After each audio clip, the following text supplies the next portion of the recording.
وہ کمال حسن حضور ہے کہ گمان نقص جہاں نہیں، یہی پھول خار سے دور ہے، یہی شمع ہے کہ دھواں نہیں۔ بخدا خدا کا یہی ہے در، نہیں اور کوئی مفر مکر۔ جو خدا کا ہو یہیں آ کے ہو، جو یہاں نہیں تو وہاں نہیں۔ وہی لامکاں کے مکیں ہوئے، سر عرش تخت نشیں ہوئے۔ یہ نبی ہیں جن کے ہیں یہ مکان، وہ خدا ہے جس کا مکان نہیں۔ کروں تیرے نام پہ جاں فدا، نہ بس ایک جاں دو جہاں فدا۔ دو جہاں سے بھی نہیں جی برا، کروں کیا کروڑوں جہاں نہیں۔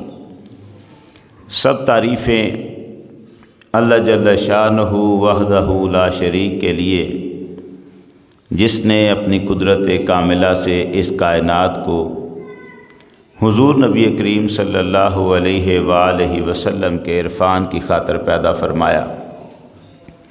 بے شمار درود حضور نبی کریم صلی اللہ علیہ وآلہ وسلم کی ذات اقدس کی خاطر، جن کی ذات اقدس اس کائنات کی تخلیق کا باعث بنی۔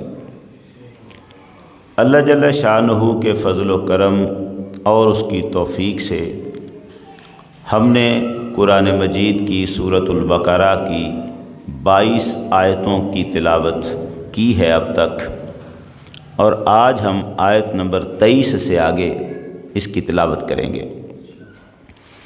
یہ جو 22 آیات ہم نے قرآن مجید کی ان کو سمجھنے کی کوشش کی ہے، ان میں پروردگار عالم نے آغاز اپنی کتاب لا ریب کے ہر شک سے پاک ہونے سے کیا ہے۔ آغاز میں ہی یہ فرما دیا تھا کہ میری یہ کتاب، اس میں کوئی شک نہیں ہے کہ یہ ہر عیب سے، ہر نقص سے، ہر جھوٹ سے، ہر شک سے پاک ہے۔ اور اس میں بھی کوئی شک نہیں کہ یہ کتاب اللہ ہی کی کتاب ہے، کیونکہ اگر یہ اللہ کی نہ ہوتی تو کوئی انسان بھی اس جیسی کتاب بنا سکتا ہے، لیکن کوئی اس کے جیسی کتاب تو کجا، اس کی صورتوں میں سے کوئی ایک صورت جیسی صورت بنانے پر بھی قادر نہیں ہے۔ یہ اللہ کی کتاب ہے۔ پھر پروردگار عالم نے اس کتاب کو ماننے اور نہ ماننے کے حوالے سے لوگوں کی مختلف قسمیں بتائیں۔ ان لوگوں کے بارے میں بتایا جو قرآن کو اللہ کی کتاب مانتے ہیں، ہر شک سے پاک مانتے ہیں، اور پھر اس کے مطابق عمل کرنے میں جٹ جاتے ہیں۔ وہ لوگ نبی اکرم صلی اللہ علیہ وآلہ وسلم کی دی ہوئی ہر خبر پر ایمان اور یقین رکھتے ہیں۔ وہ لوگ نماز کو باقاعدگی سے ادا کرنے والے بن جاتے ہیں۔ یہ بڑی عجب سی بات ہے کہ قرآن مجید اپنا آغاز کرتا ہے اور یہ بتاتا ہے کہ جن لوگوں کو یہ قرآن ہدایت دیتا ہے نا، وہ نماز سے محبت کرنے لگ جاتے ہیں۔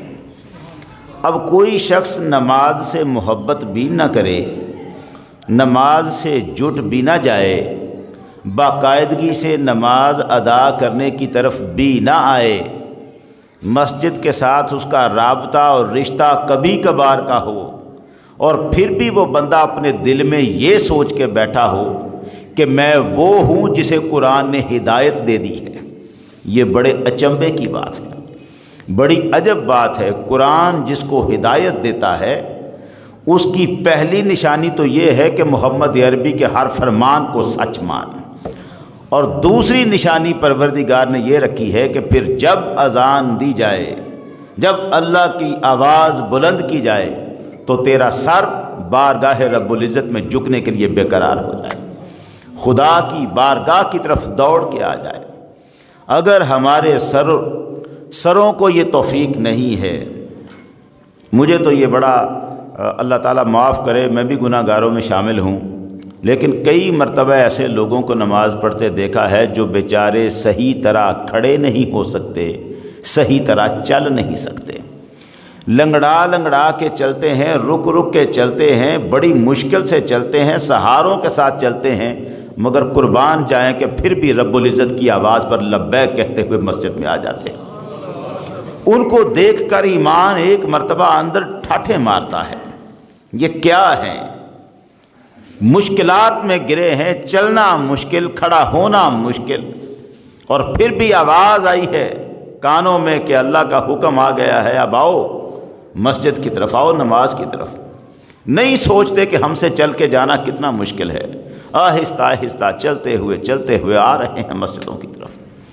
یہی تو لوگ ہیں جن کی وجہ سے اللہ باقیوں کو رزق دے رہا ہوتا ہے، باقیوں کی تمنائیں ان غریبوں اور کمزوروں کی وجہ سے پوری ہو رہی ہوتی۔ سرکار دو عالم نے یہی ارشاد فرمایا، ترزقون بضعفائکم، تمہارے جو کمزور لوگ ہیں نا ان کی برکت سے اللہ تمہیں بھی رزق عطا کر رہا ہے۔ یہ ہیں وہ لوگ، ایک طرف وہ لوگ ہیں جو چل سکتے ہیں، پھر سکتے ہیں، کھڑے ہو سکتے ہیں، سلامت ہیں، تندرست ہیں، ہر کام کے لیے توانائی ہے، اور انہیں اگر کہا جائے آؤ یار نماز پڑھ لیں تو کہتے ہیں جی دعا کریں اللہ ہمیں توفیق دے۔ تجھے توفیق کی ضرورت ہے، وہ جو چل نہیں سکتا، جو کھڑا نہیں ہو سکتا، اسے کس نے دے دی ہے؟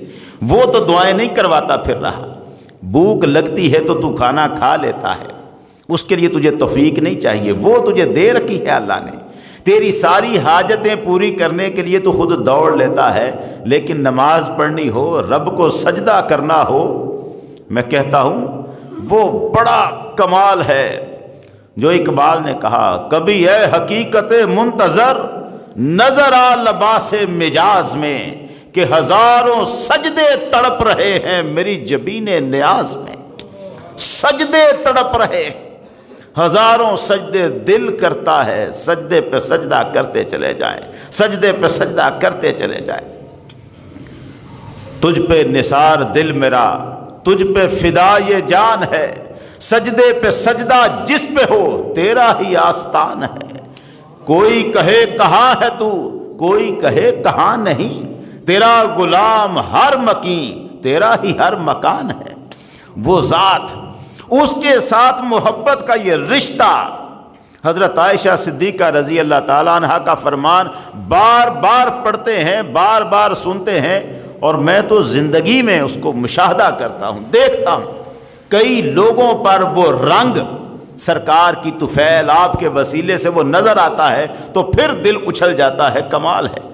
حضرت عائشہ صدیقہ رضی اللہ تعالیٰ عنہ فرماتی ہیں، حضور ہمارے پاس بیٹھے باتیں کر رہے ہوتے تھے، گھر کی باتیں ہو رہی ہوتی تھیں، اچانک اذان ہو جاتی تھی، ہمیں ایسے لگتا تھا جیسے حضور ہمیں جانتے بھی نہیں ہیں، اس طرح اٹھ کے نماز کی طرف چل پڑتے تھے۔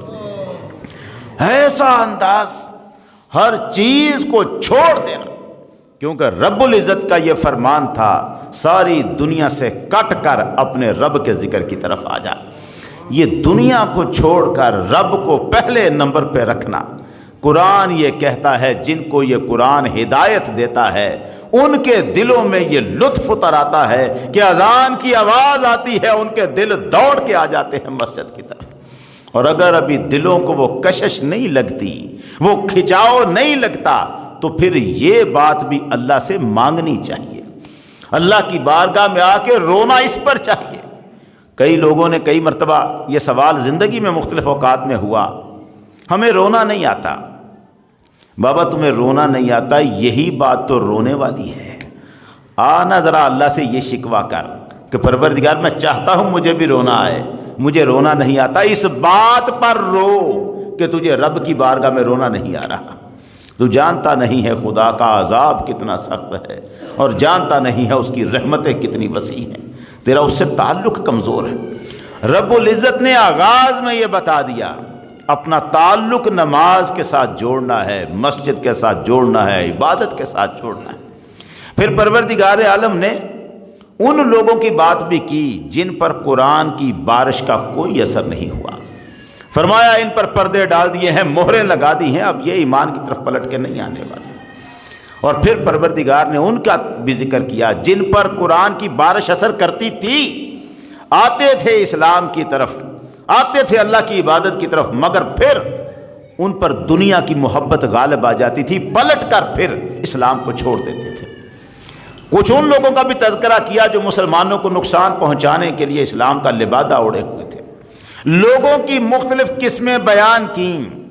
قرآن مجید جن لوگوں کی طرف آیا ہے، جن کی ہدایت کے لیے آیا ہے، ان کے مختلف رنگ بیان کرنے کے بعد پروردگار نے اپنی توحید کا اعلان کیا۔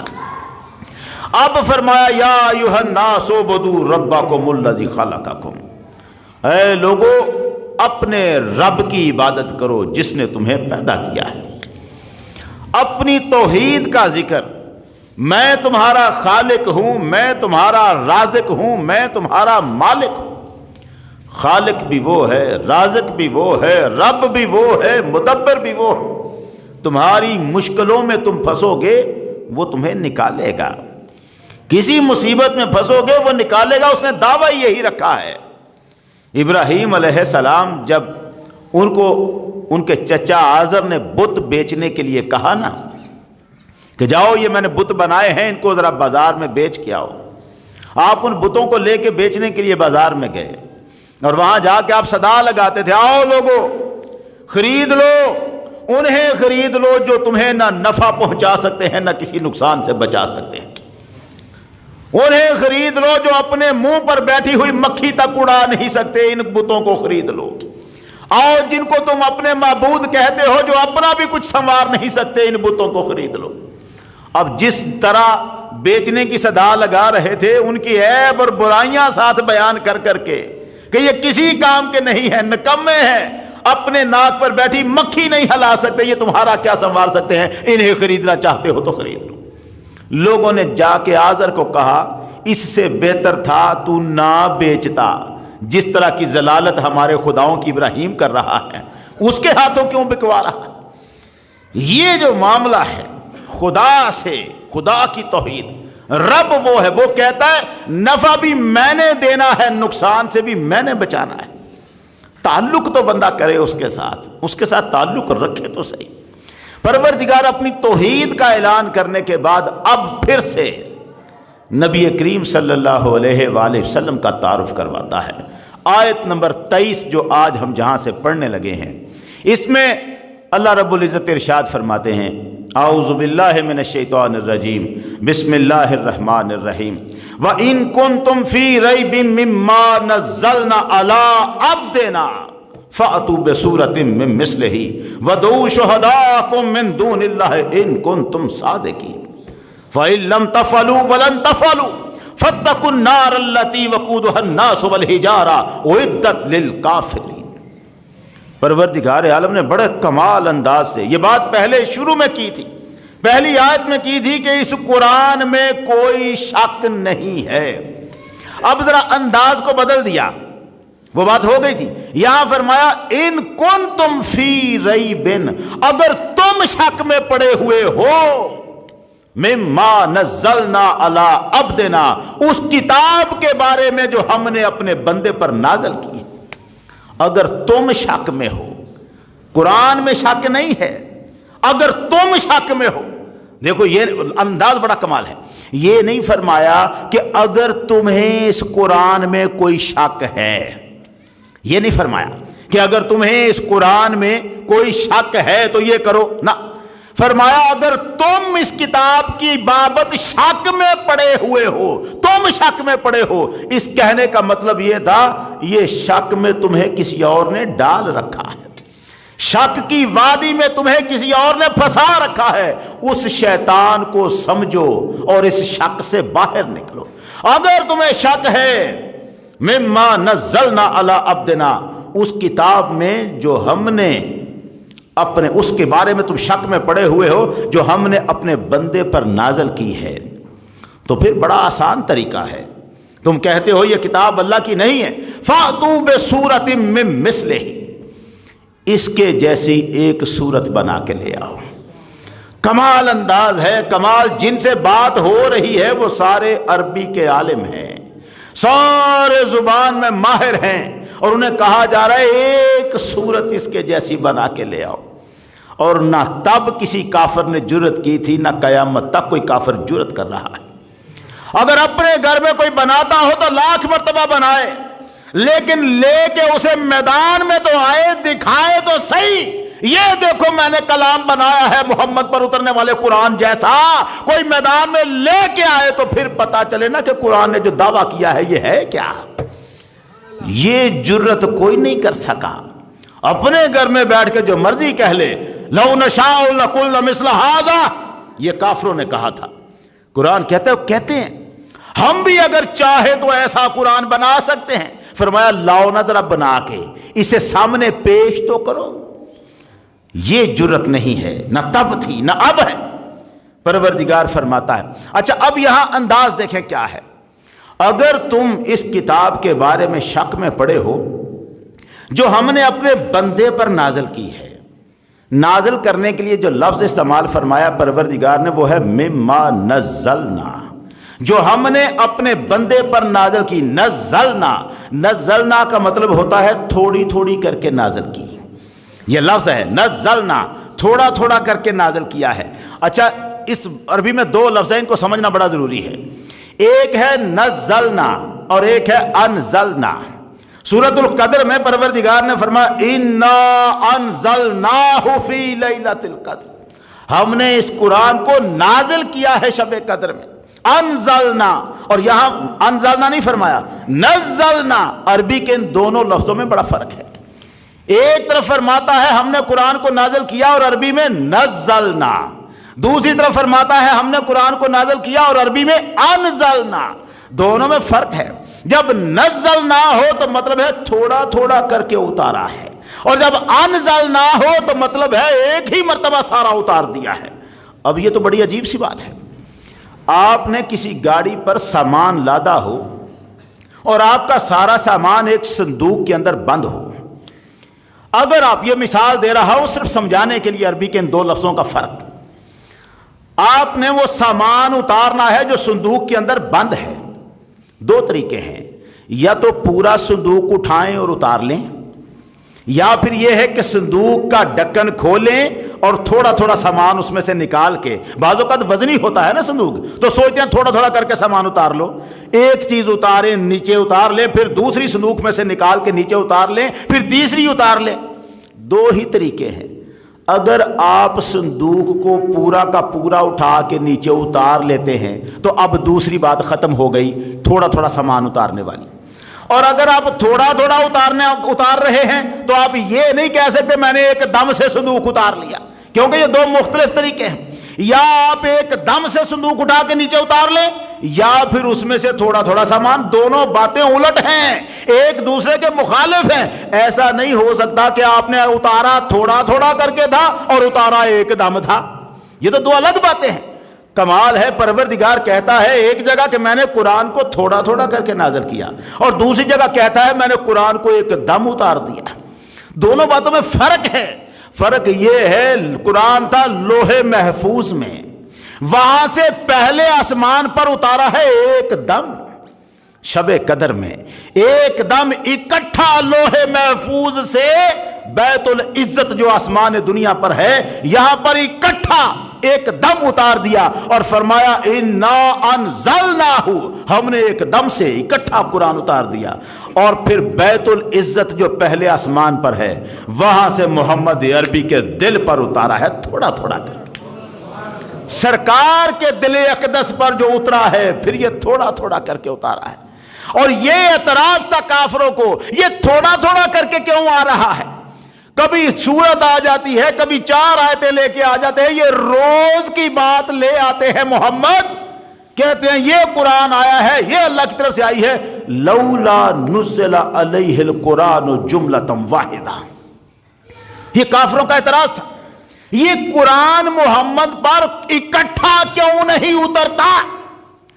اگر یہ اللہ کی طرف سے آ رہا ہے، اعتراض ان کا ہے، اگر یہ کہتا ہے یہ اللہ کی طرف سے ہے تو یہ اکٹھی کتاب کیوں نہیں لے آتا، روز کیوں چند آیتیں لے کے آ جاتا؟ لولا نزل علیہ القرآن جملۃ واحدہ، یہ قرآن اس پر اکٹھا کیوں نازل نہیں ہوتا؟ اللہ جواب دیتا ہے اس کا، پروردگار فرماتا ہے محمد محبوب ہم جو قرآن تھوڑا تھوڑا کر کے تیرے دل پہ نازل کر رہے ہیں نا، اس کی حکمت ہے کذالک لنثبت بہ فؤادک، ہم چاہتے ہیں اس طرح تیرا دل مضبوط ہو جائے۔ یہ قرآن کی تجلیاں ہیں۔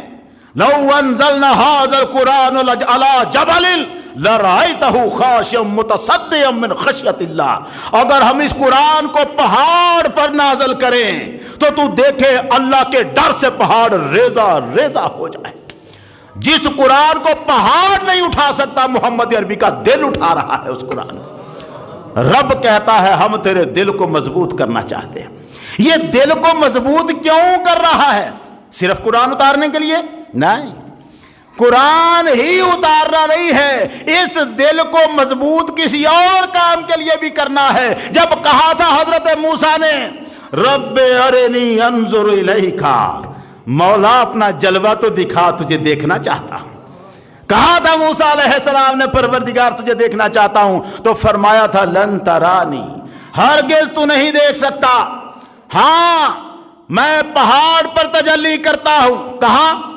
پہاڑ پر، میں پہاڑ پر تجلی کرتا ہوں، اگر پہاڑ اپنی جگہ ڈٹا رہا فَإِنِ اسْتَقَرَّ مَكَانَهُ فَسَوْفَ تَرَانِي، اگر ہماری تجلی کو پہاڑ برداشت کر گیا تو پھر تیری آنکھ بھی برداشت کر لے گی۔ لیکن فَلَمَّا تَجَلَّى رَبَّهُ لِلْجَبَلِ، اور پھر جب رب کی تجلیاں پہاڑ پر، تجلیاں نہیں تجلی، رب کی تجلی جب پہاڑ پہ اتری ہے جعلہ دکا، ریزہ ریزہ کر دیا، وخر موسیٰ صاعقا، اور موسیٰ بے ہوش ہو کر گر پڑے۔ کیوں؟ فقط آنکھ نے نہیں دیکھنا، دل نے برداشت بھی کرنا ہے۔ مصطفیٰ ہم تجھے اپنے جمال کا نظارہ کرانا چاہتے ہیں، اس لیے چاہتے ہیں تیرے دل کو مضبوط کر دیا جائے۔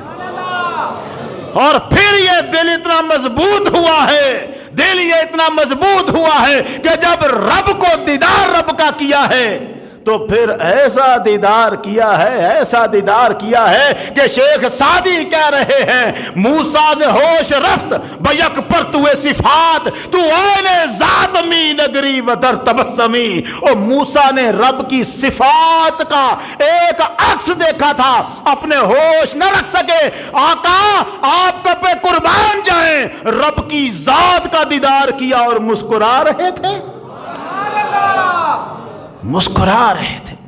اللہ فرماتا ہے محبوب ہم یہ قرآن تیرے دل پر تھوڑا تھوڑا کر کے اس لیے نازل کر رہے ہیں کیونکہ چاہتے ہیں تیرا دل مضبوط ہو جائے۔ اس دل نے وہ نظارے کرنے ہیں جو دنیا میں کسی اور کو حاصل نہیں ہے۔ اب پروردگار فرماتا ہے وَإِن كُنتُمْ فِي رَيْبٍ مِّمَّا نَزَّلْنَا عَلَىٰ عَبْدِنَا، اگر تم شک میں پڑے ہو اس کتاب کے بارے میں جو ہم نے اپنے بندے پر نازل کی ہے۔ کمال ہے، یہ نہیں فرمایا جو ہم نے اپنے نبی پر نازل کی ہے۔ لفظ حضور نبی ہیں اللہ کے، اللہ فرما سکتا تھا اگر تم شک میں پڑے ہو اس کتاب کے بارے میں جو ہم نے اپنے نبی پر نازل کی، نہیں کہا۔ یہ بھی نہیں فرمایا جو ہم نے اپنے رسول پر نازل کی ہے، نہ یہ بھی نہیں فرمایا۔ فرمایا جو ہم نے اپنے بندے پر نازل کی ہے۔ لفظ کا فرق دیکھیں، نبی اور رسول اعلیٰ مرتبہ ہے، بڑا اعلیٰ مرتبہ، اور سرکار کی عظمت کو بیان کر رہا ہے پروردگار۔ ہم یہ سمجھتے ہیں یہاں تو نبی اور رسول کا لفظ آتا زیادہ آپ کی مدح ہوتی، زیادہ آپ کی تعریف ہوتی، لیکن اللہ فرماتا ہے ہم نے اپنے بندے پر۔ یہ اپنے بندے کیوں کہا ہے؟ اصل میں یہ وہ سودا ہے جو شب معراج ہوا تھا، جب سرکار پہنچے ہیں نا رب کی بارگاہ میں، وہاں پر پروردگار نے فرمایا محبوب تو آیا ہے، تو نے ہماری عبادتوں میں کمال خوش کیا ہمیں، اور آج تو یہاں کھڑا ہے، بتا بما اشرفک یا محمد، آج ہم تمہیں نوازنا چاہتے ہیں، بتا کیا عطا کرے تجھے۔